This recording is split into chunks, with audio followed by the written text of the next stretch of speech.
Le Tour de France en Charente-Maritime, c'est dans un mois. En provenance des Pyrénées, les coureurs arriveront dans notre département le 7 septembre à La Rochelle, après une journée de repos.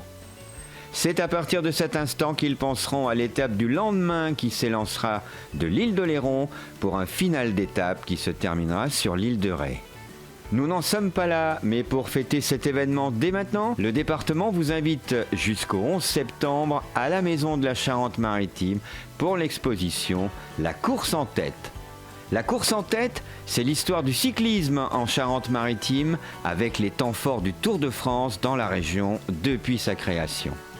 La visite de cette exposition vous est proposée du lundi au vendredi de 9h à 17h et l'entrée est libre. Mais pour revenir à l'édition 2020, qui partira de Nice le 29 août, la question que l'on se pose aujourd'hui, est-ce que le département de la Charente-Maritime est prêt pour cet événement ? Le département est plus que prêt. Prêt techniquement, bien sûr, au niveau des routes, au niveau de l'organisation pratique, au niveau des événements. Quand je dis plus que prêt, ce n'est pas simplement une formule linguistique, c'est que les Charentais-Maritimes et ceux qui seront encore en vacances chez nous au mois de septembre attendent cet événement. Et c'est pour ça qu'il y a une multitude de choses qui se préparent. Je remercie aussi la préfecture et les services de l'État de leur implication à nos côtés. Donc tout le monde est sur le pont et tout le monde est sur les ponts, puisque le Tour passera les 4 viaducs de la Charente-Maritime dans l'étape du 8 septembre.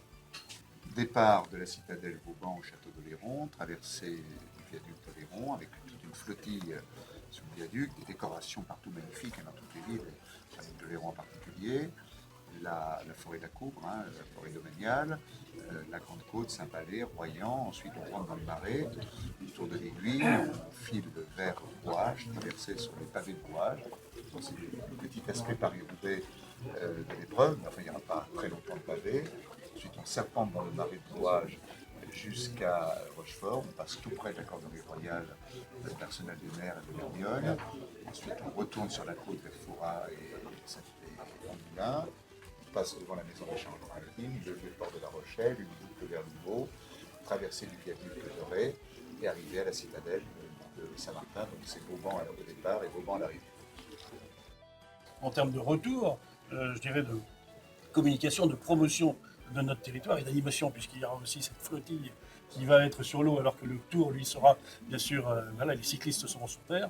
Ça va être vraiment un spectacle permanent. Les équipes de Châtellerault sont-elles prêtes ?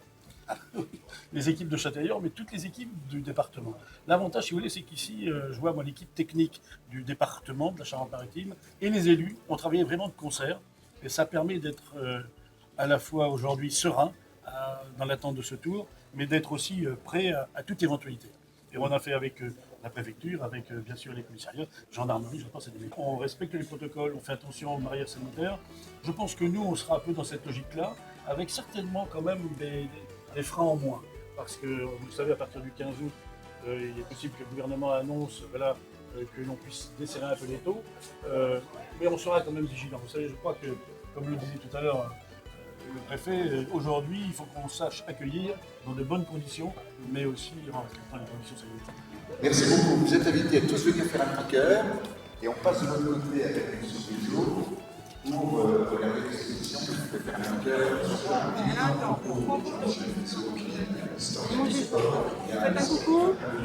Il n'est pas beau, mon frère. Passion du Tour, ce pari insensé. C'est vrai que ce Tour est parti dans un contexte politique et philosophique un peu compliqué, puisque la France était partagée entre les Dreyfusards et les anti-Dreyfusards. C'était sans un journaliste au commun d'honneur, qui s'appelait Henri Desgranges. Et Desgranges avait compris qu'il y avait un enjeu